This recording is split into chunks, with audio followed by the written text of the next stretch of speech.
And welcome everyone to a Scouts of Entertainment Reforged replay at Cirith Ungol. It's been a while since I've been on this map. Now if you guys do enjoy my content and want to support this video, do remember to smash that like button. It greatly helps boost it in the YouTube rankings.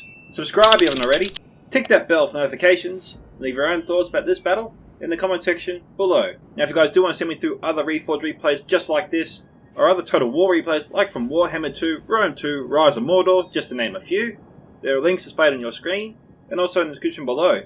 You can also post me all manner of Total War replays to my Discord at Scouts Reconnaissance.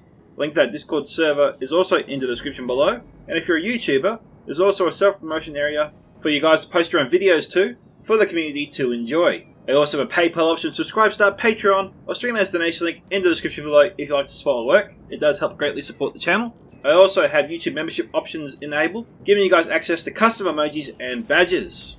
And with that, let's get with the replay. So today's replay comes from Beastie70, who's commanding the realm of Carlin. He's one of 5 attacking armies today.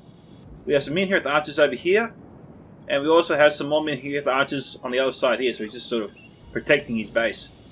We have some men here as spearmen here. We have some civilians, some mercenary guildsmen, Doomdine rangers, Manitorum gatekeepers, mixed in with men here as spearmen. I think we said that earlier. Wardens of Turn Gothad, men here at Men at Arms, Hearthguard of Amonsul, Thieves of Tharbad, men here with Men at Arms here, I think 2 units, more thieves, civilians, and Doomdine captains. But I didn't see any Tharbad Warhammers in that mix, which is a little bit interesting. I might have missed them, but we'll keep our eye out for them. In any case, move on to his ally here, Mordor, given by Doggy. We have Orc Fodder here, we have Blackguard of Barad-dûr, just the 1 unit spread out, some Troll Drummers, very important, some Orc Fodder. We've also got a 2nd unit of Orc Fodder and a 2nd unit of Blackguard of Barad-dûr, and also some Moron Halberds. Over here we have some Temple Guard here and some Sauron's Will. The rest of his army appears to be up here. Yep, with some Uruk captains here, some Olag High. We have Temple Executioners armoured up, Nazgûl, some Orc Maulers. We also have some Orc Javelins and some Orc Maulers and a 2nd unit of Orc Javelins. Our next attacker is Rune, commanded by Tweaker, who's got some Eastron Guard here, 2 units, not armoured up, some Camul's Chosen, Loikanarim, Eastron Crossbows here, 2 units, not armoured up at all, some Loik Gamprim, 2 units, we have 3 units of Loik Flagrim, and 2 units of Loik Scionrim. Now obviously there's going to be more to his army than just this. He might also have some Belkov Tribesmen. Next we have some Dwarves of Erebor, commanded by Gimli, Son of Gloin, a familiar face. We have some Ironfoot Spears here, 2 units. We also have some Ironfoot Warriors, Ironfoot Axe Throwers, and 2 units of Ironfoot Halberds, make that 3. We have some Sons of Durin, some Axeguard of Erebor, Ironfoot Crossbows, Erebor Legionnaires, 2 units there. More Warriors, 2 more units, make that 3. Ironfoot Crossbows, Miners, and Ironfoot Spears. Now we make our way now to the final attacking army today, which is Isengard, commanded by ... He's got some Uruk-hai crossbows here, Uruk-hai infantry. He's got a bunch of Uruk-hai pikes, also has some Slugger skirmishers there, half-orc vanguard, maybe some half-orc spear guard, we'll keep our eye out of course. Probably some Uruk-hai berserkers and Nazgûl. We also have some Trolls of the White Hand, they easily stand out. We have the dreaded Isengard ballista over here, and in front of them, more pikemen, some crossbows, Uruk-hai infantry, and half-orc spear guard. And that's all I can see there for the attackers. And so let's move on to the first of 3 defenders today, which is Dorwinion, commanded by Joran, well-known player as well. Some Evelyn marksmen here, 2 units, make that there too. We have 4 units of Evelyn infantry, and I think 4 units of Evelyn Lineguard. We have some Morquindi Glade Masters here, some Evelyn Hammerguard, Morquindi Pikes, 2 units, I bet. We might have 2 units here of Evelyn Hammerguard, if I'm looking at this right. We have, I think, 2 units as well of Morquindi Bows. So solid force there for Dorwinion. His ally is Numenor, commanded by Marksman, who we also haven't seen in a while, good to see him again. We have some Seafarers and Indamos, some Numenorian Shield Guard, some Belaga Pikemen, Trebuchet, some Numenorian Cohort here, some 2 units there. He's obviously commanding Numenor, if I didn't point that out earlier. We have some Pharazim Nobles, no in our Royal Guard, Numenorian Steelbows. I don't know why I'm struggling with saying Numenor today, it's just weird. We have some Numenorian steel bows here, AP of course, some no arrow sentinels, and some Pharazim swordmasters. Now, did he bring 2 units of swordmasters? No, he didn't. I just mixed that up. We have some Royal Legion of Amenalos here, 2 more units of seafarers, Numenorian cohort, and another unit of Numenorian steel bows. Down here, another unit of cohort, and 2 more units of Numenorian shield guard. And that, we come to the final defender today. Outside the city, we have Angmar, commanded by Tommy Wiseau. Well-known player. He's got some Trolls of Angmar here, Trolls good and bad. Some Witchrom Inquisitors here. We have some Witchrom Hammerguard, Witchrom Blackguard. Hammerguard's armoured up. It seems like Tommy's army is the more elite-styled Angmar force. Wherever there's an armour upgrade, it has been applied. We have some 2 units of Witchrom Scourge Raiders there, good axe throwing unit. There's some Angmar Halberds, 2 units there. 2 units of Witchrom Pikemen. We have 3 units of Guardians of Karandum. We have some good and bad guard here. And I did not see the dreaded Witches of Angmar. But I found them, they're right here. And that is it there. So we've gone through all the players, we've gone through all the factions. Let's get the siege started. Enjoy. Alright, we have 2 units of Barrett Whites revealed, heading towards Cirith Ungol. Now on a quick announcement note guys, if we do reach $100 on my Patreon and or subscribe star a month by the end of August, for the December tournament I'll probably want to put up a PS5 console or an Xbox console, whichever the winner chooses. That's only if we reach that goal by the end of August. And with that, let's get back to the replay. Crossbows firing away, we have our first action of the siege. And they're targeting the Moquindi bows. Probably the unit to target first, as they can shoot back. I think Tweecat chose his target well. And if Tweecat's new to Reforged, welcome too, mate. Don't think I pointed that out earlier. Now what John obviously should do now is turn around and fire, since he does have the range over the crossbows. And since they aren't armoured up, his Moquindi bows will definitely fare better. And so they're gearing up to fire. And we've got the crossbows actually loading up here.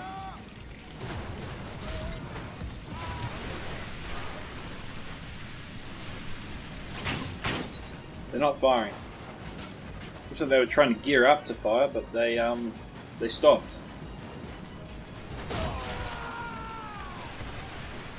Okay, they're winding up their crossbows once again.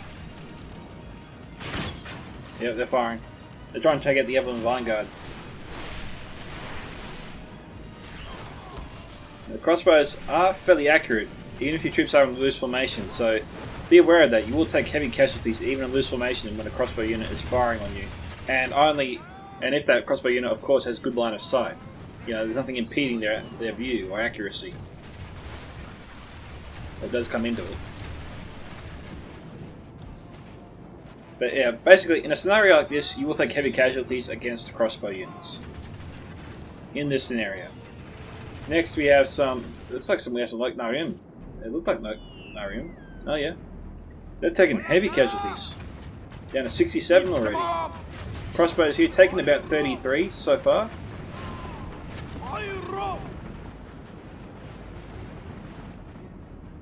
Now, obviously there's no Dragon's Breath cannon, which would have been more beneficial, but obviously there might have been a rule preventing Tommy from bringing it. Or Tweecat, sorry, Tweecat. And it looks like ... is trying to outflank his enemy. He's going the long way around. Don't usually see this. He's got some units here. But he probably won't send these guys forward until this portion of his army is in position and begins their attack. That way he can attack 2 sides at once. And obviously Tweecat can attack the 3rd. Putting an insane amount of pressure here on Markson. And without reinforcements, he'll be forced back easy. But Joran does have reinforcements nearby. Numenor is right here, so we'll see what happens. The attackers on this side, Beastie 70 and Dougie, or Doog, or Doggy. Douche, I can't say the name. I hope I'm not trying to demean your dog, it's just, I'm not really sure, Doggy. Alright. Peacock is moving in his forces. Trebuchet is not reacting to his presence, always a good sign. Lucky hit can send these guys routing.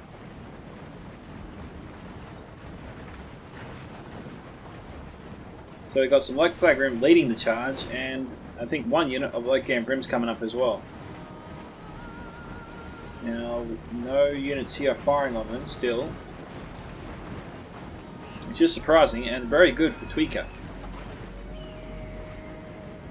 So just enabling him to get his troops into the combat with no damage suffered in the charge. Okay, looks like we've got the McQuinty bows finally firing on the light camp Brim.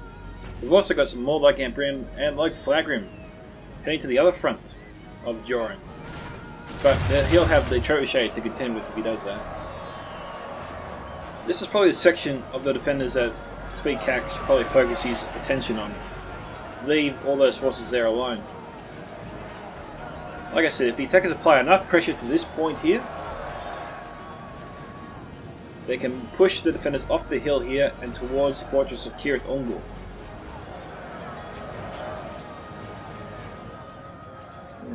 It seems like ... is in position. We've got crossbows here firing on Dorwinian's forces. Joran now. What's surprising here is Joran did not loosen up the McQuinty bows, and there's some Evelyn Vanguard in the mix as well, affecting the accuracy of the McQuinty bows, preventing most of his unit from actually shooting.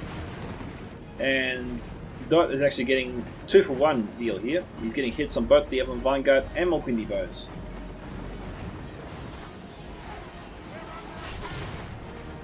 This just enables ... to get extra hits or kills that wouldn't be possible otherwise. Alright, combat is fiercely underway now. We've got Rune pushing hard against Joran's line, but Joran's got the troops here to hold for some time and even beat back the forces that Tweakak hasn't already here. Now, it doesn't seem like he actually sent his forces over to attack the other front. And Marksman still is not moving that trebuchet around. Then again, the trebuchet doesn't have a shot over here. Just looking for an angle. If he moves the trebuchet there, he might have a shot. BC sending in his civilians, but I'm guessing he's only doing that to try to protect the main infantry force here from enemy arrow fire and javelins. That'd be the only real purpose behind doing that. Civilians won't get too many kills, so we've seen them rarely do well. I think it's fair to say. Okay, tell me why Zol's forces has engaged. Doggy. Now the attackers can come one of two ways, and we have some attacking forces already in position, but not heading down the path. Seems like Doggy's a bit hesitant on dividing his efforts. He seems to want to focus all his attention with Beastie 70's forces here on this choke point first. Now the witches, I've got to be concerned. As soon as Tommy reveals them, well, BC 70 and Doggy just have to pounce and try and drive them back or take them out, one of the two. The only quick way to do that is with crossbows and javelins or axe throwers, basically. Going with arrows, I wouldn't hold my breath. Crossbows can do the trick, but archers will take too long. Now, Doggy here is actually throwing his alt javelins here. And I understand why. He does have 2 units of these guys. Barrow-wights, as we've seen in the past, always are a tough unit to take down. And aren't bad in combat themselves. They are a favourite of most veterans that like to enjoy playing with Angmar.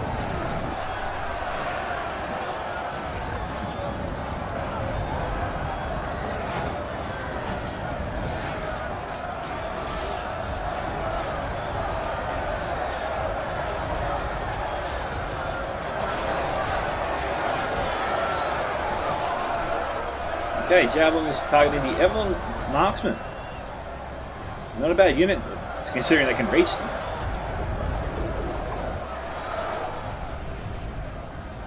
Now we've got the Witchrom Scourge Raiders moving forwards here. Oh, I wouldn't say moving forward, it's more like moving around at this point. It could be that Tommy's searching for an angle, but I'm not sure.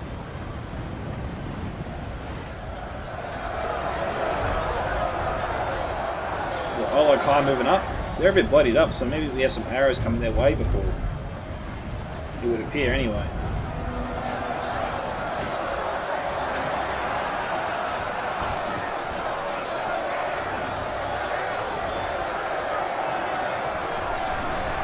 have axe throwers coming in now.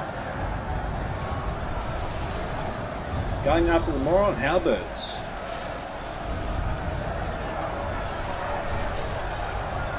Not a unit I think Doggy wants to lose too quickly. But better than his temple executioners.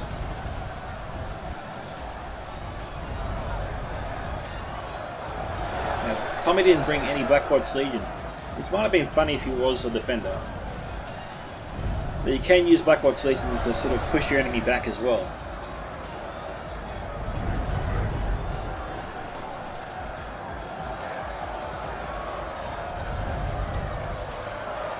Like say, if the attackers were surging forward with a massive blob, if you send up a Black Watch Legion unit with 2 units of Gains and Kandun, for example, then you'll be able to actually not only stop that attack in its place, but actually drive it back and cut them up, and could even defeat them.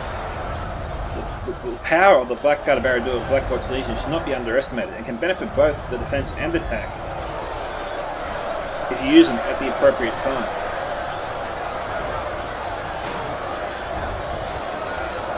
And the appropriate time is when your opponent is amassing their assault. Or, sorry, amassing for the next main attack, the next main push.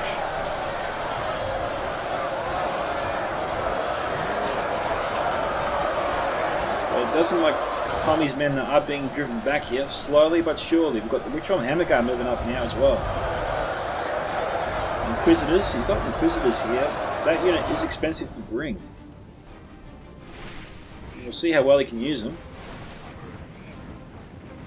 The Quinny Pikes here down to 66, Evelyn Vanguard down to 50. And the Urkai crossbows still appear to be firing. We've got Harvard Vanguard that was sent in down to 10 men. Snaga Skirmishers down to 54, so they've lost more than half their unit. Crossbows only lost 20 men there.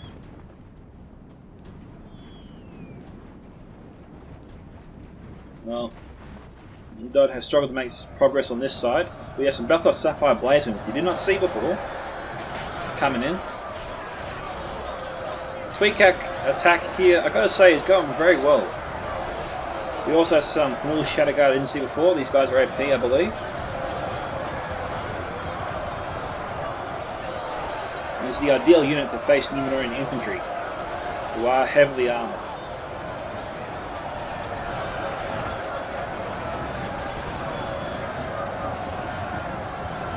I think Carlin has a couple of units here as well. But these are mainly Tweakaks, man. We have another unit of Kamul Shadow Guard standing by. Crossbow standing by, Logan Brim just covering, I was going to say, this path to Cirith Ungol. And right now, Marksman does not have a shot. He's probably very frustrated. Look, he can get the trebuchet around here, and he can move it around so it does have a shot. He's just going to put it in an uncomfortable position. But we've got Gimli Summon Gloin here now heavily pressing. This is the first time I think we've seen Gimli Summon Gloin in the fight. We also note that Isengard has not moved up any of their forces on this side here. They're still way back down there. The Seafarers and Indermost have their axes out, which suggests they've already thrown their javelins. And you've got Ironfoot axe throwers, I think, targeting the Seafarers. Not a bad idea. It's not a bad idea because they can take out these units quickly. They can move it to the walls around the Numenorian forces and the Dorwinian forces, and really help out Tweakak's men. Remember, it's all about killing your opponent faster than your opponent is killing you. And by that principle, you'll always win a match.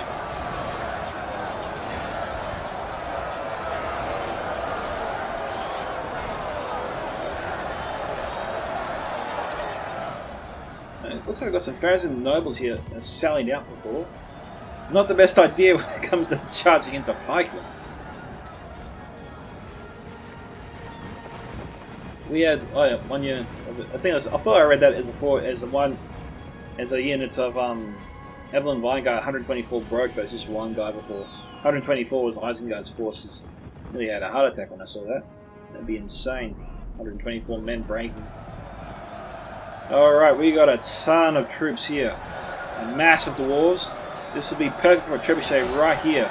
to shoot in. Marksman has made a big mistake when moving up the trebuchet in this area to be used at opportune moments just like this, you know?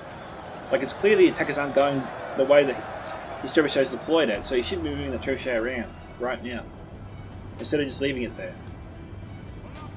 I think they've got some rune forces here. It's 35er, just trying to get some pot shots on the raw guard, weaken them a little bit. Not trying to kill them. They won't really get too many kills there, but they will do some damage. Tommy is faring pretty well over here. We've got the Blackguard of Barad-dûr. Beginning their push, we've got some good and bad guard in the area. We've got some decent Tharbads standing by and some men-at-arms also behind them. We also have some Sarans well been seen, which is good to see. Badly bloodied. They have lost half their men.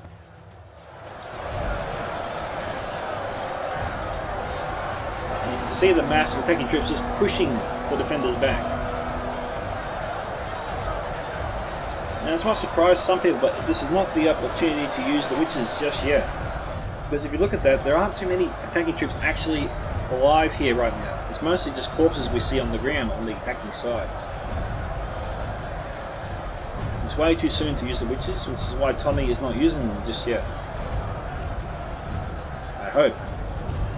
I'm not seeing any charred corpses just yet.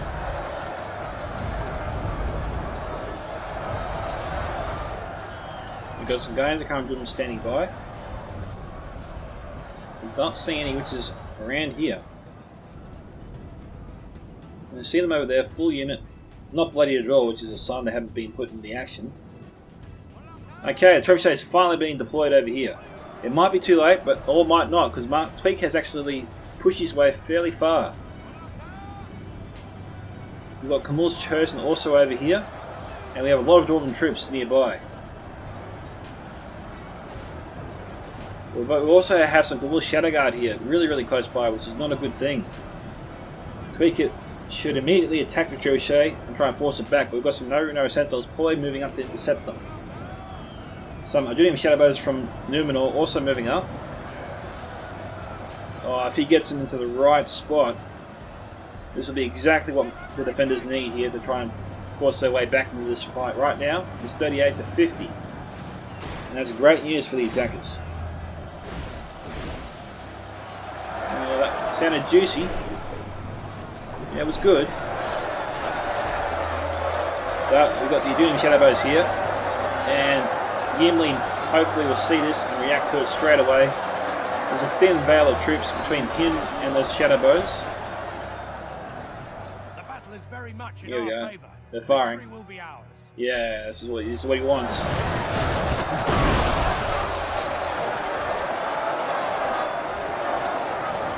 Okay, it looks like the trebuchet just nicked them. Hopefully he's aiming for the White Flag Rim, because if it just arcs down a little bit down the hill, he'll take out that entire line. I mean, that trebuchet, if he gets the right angle, will get so many hits and so many kills. Shadowbow's being forced back. He got him out of there at the right time. The trebuchet is in a bit of strife. He's got one more shot, I reckon, before his position's overwhelmed. Okay, he's going to pull back now.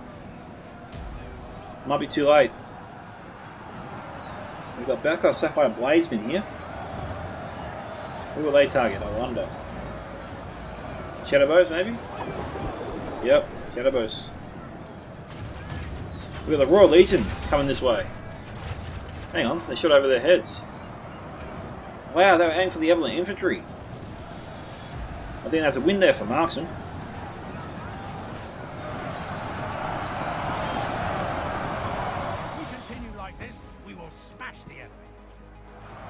Alright, well the troops of the defenders have redeployed here.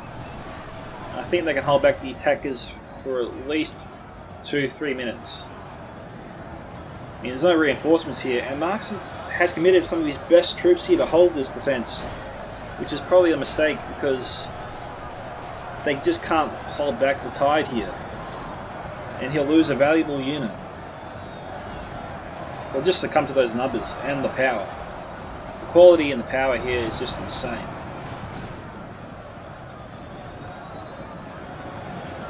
And as good as the Royal Legion is, and the Naru Sentinels, the attackers will just roll over them.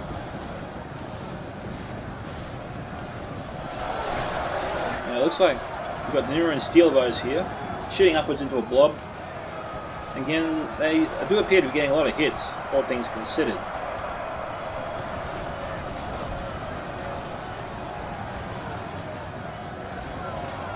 Now, that's relatively acceptable. Alright, it would seem that the defenders are placing most of their forces inside Cirith Ungol. And we've got Dog setting up his second unit of Blackguard Barrador. I believe he's just trying to break through this defense once and for all. Half the enemy force remains. But we have the Witches of Angmar moving up here as well. So this is where the alarm bells start to go off if you're on the opposite side of these guys. Once you see these guys come to the area, you've got to assess what units do you have in the area. How valuable are they to you? Can you repel the witches and drive them back before they can fire a shot at you? If you can't repel them or drive them back, you get your good troops out of there. Because you're going to lose them.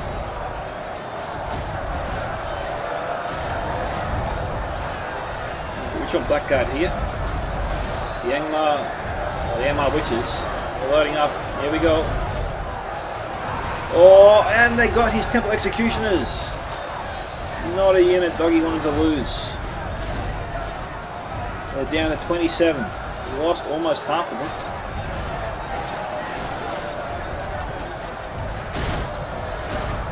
We've got Richon Pikemen here, and they are down to 48 at the moment. But the Richon Blackguard here as well. Okay, Tommy's next move was to sort of take the wind out of the Blackguard's sails. Stop the attackers from breaking through. The troops that Tommy has here right now definitely hold back against the attacking forces at the moment. We've got more troops moving up.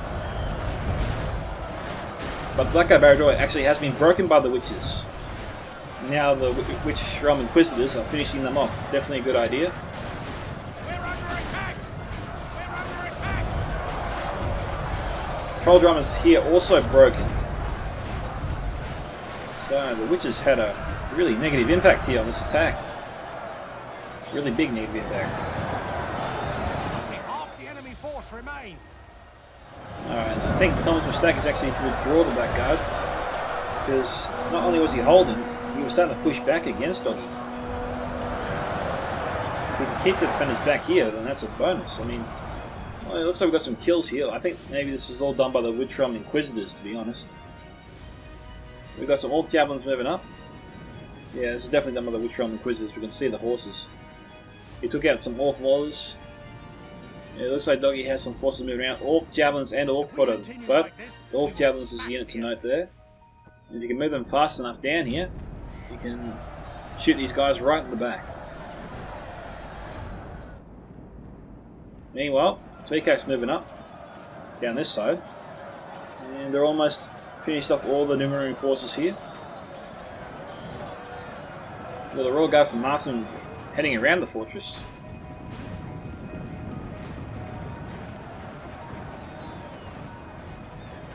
Joran's moving up his Maquindi bows to fire on the attackers as they come down. A simple way for the attackers to repel these guys is to simply put Tweakak's crossbows on the top of the ledge there. Or here is what I meant. And simply shoot at the Maquindi bows, forcing them back. Rifle crossbows will do the same job. So we'll see who they shoot at.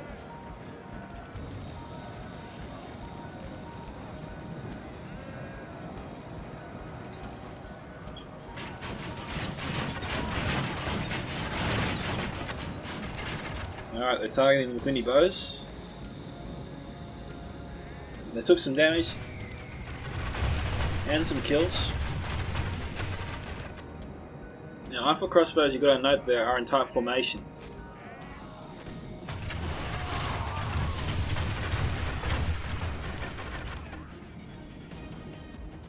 But then the Maquindi bows kill them faster than the rifle crossbows are killing them.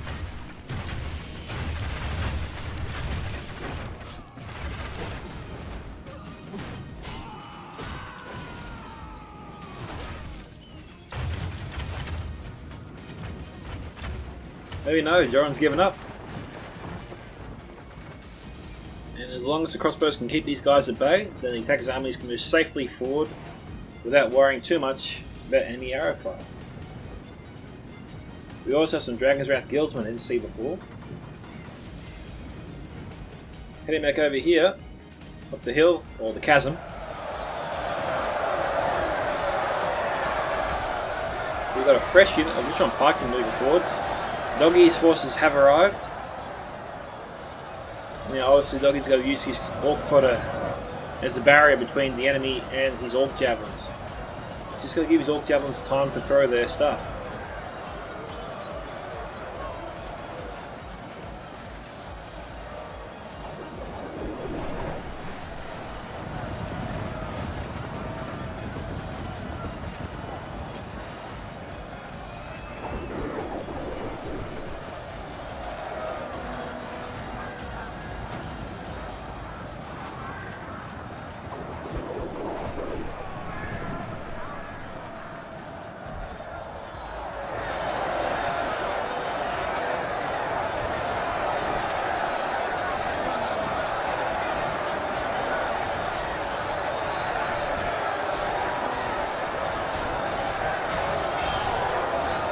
These forces here holding strong.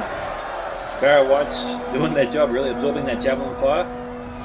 He's still got 45 of them and 58 there, so he's got 45, 58. What's that? That's 103. Orc javelins out of ammunition. We probably should just send them in and try and destroy the Barrow Whites, or as many of them as you can.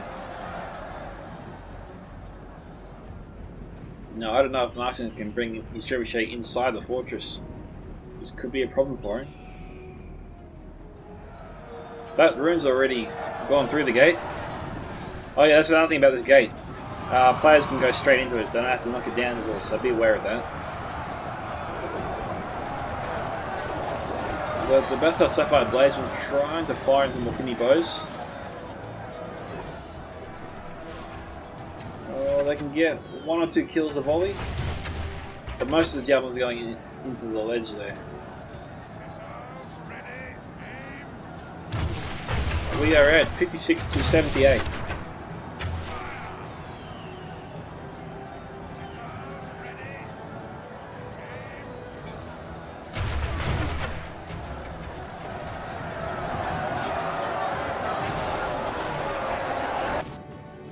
Oh, went to the fortress there. Go watch out for that. So it's slow going here, but Dewini doesn't have the numbers to hold Rune back.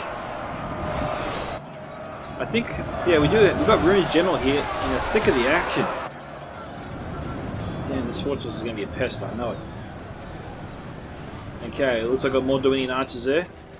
Or Mokini bows. We also have some Adunium Shadow Guard. Joran should give way to the Adunium Shadow bows straight away. They can do far more damage than Mokini bows can. Hopefully Joran clears out. Marksman should be telling Joran to move. He's in the way. This is where communication is key, guys, in moments like this. See, instead of most of the Adunium Shadow bows firing, most of them are not.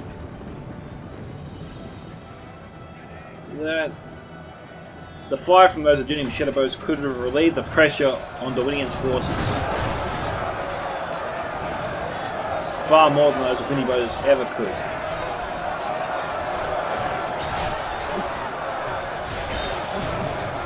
That was definitely a critical moment, I think, in this battle. Okay, the trebuchet. Is it fire? We're trying to hit. Trying to take out the Mandarin and Gatekeepers out of ammunition. You've got Templar Guard and doing our Rangers here. Most of the Angmor forces appear to be defeated.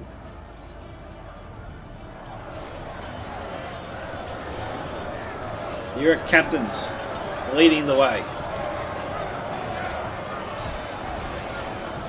Some Seafarers in the boss. We've got a Troll of the White Hand here, intercepting the Seafarers. Some Snugger Skirmishers also here, firing away. Some Pharaohs and Swordmasters coming out.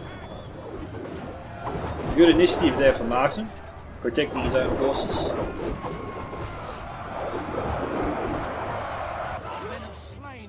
Okay, there goes Tommy's general. His troops will lose their will to fight. These guys were wavering before, now they're just shaking.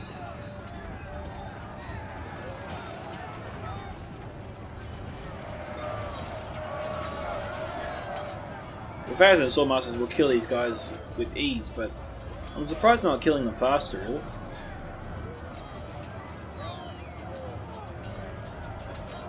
Okay, let's head back in there. We got 2 witches still alive here, so most of them were taken out earlier, we would see. Most likely by crossbows. Okay, Joran finally clears out. The Undead and Shadowbow should be waiting nearby to take their spot once the witches are finished. Lies dead, slain by the enemy. We must help his men avenge him. Okay, there goes Rune's forces. Here we go. No, if that doesn't slow down the attackers, nothing will. Ah, come on. No. Camera just hates that spot.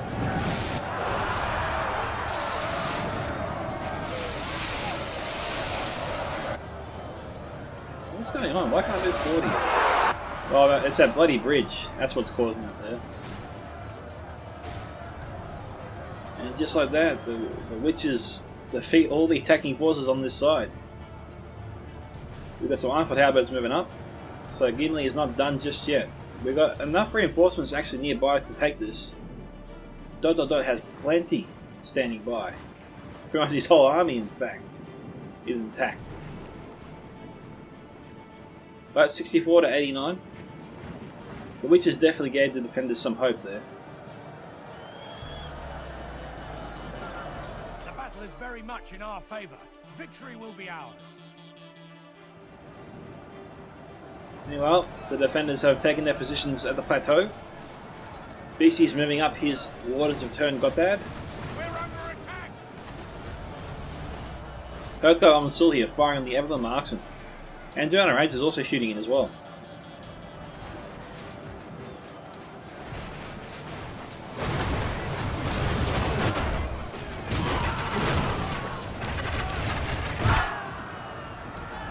Not the most accurate, but that's from the ballista as well.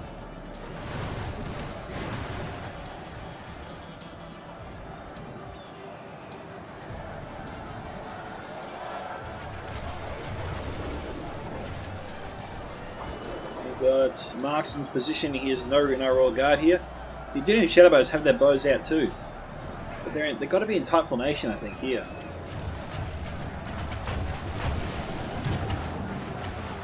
Now they're in the way of the no royal guard. Units here just tripping over each other here.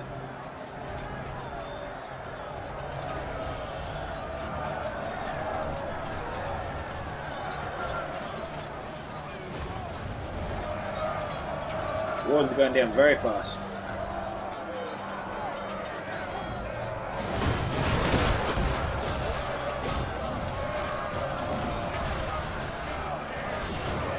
The ballista's starting to rack him up.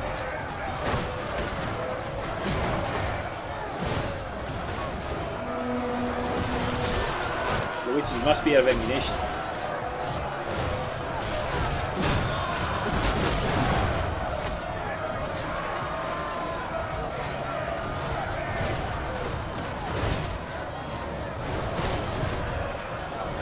Now, one thing that Markson's probably not taking into account is that he's also shooting Joran's men. But he's shooting the archers from the angle he is.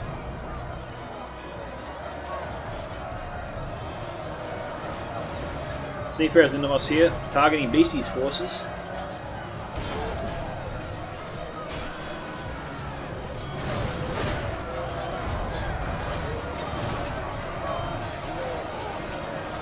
Okay, now they're finished. The Gauls beginning their push up. At the same time, Beastie and Doggy's beginning their push. I think we're seeing the collapse here of the defenders, and so probably times 6 speed, I think, for the end there. I feel like the defenders have run out of tricks.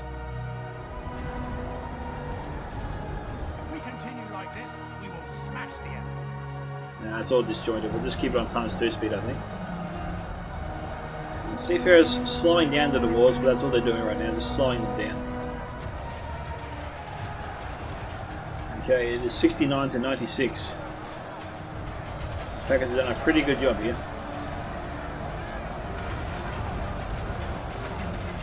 We've got a defender admitting defeat.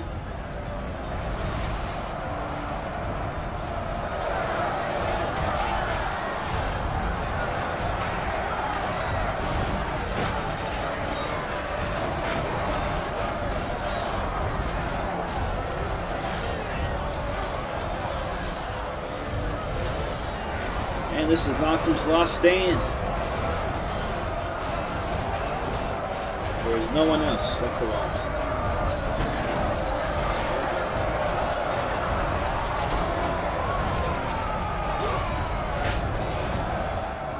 Awed by the victory we have won here today.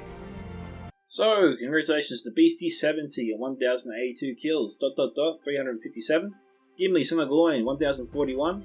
Tweakak 1081, and Doggy 1180, Tommy Wazoo 2118, Markson 1801, and Joran 1682.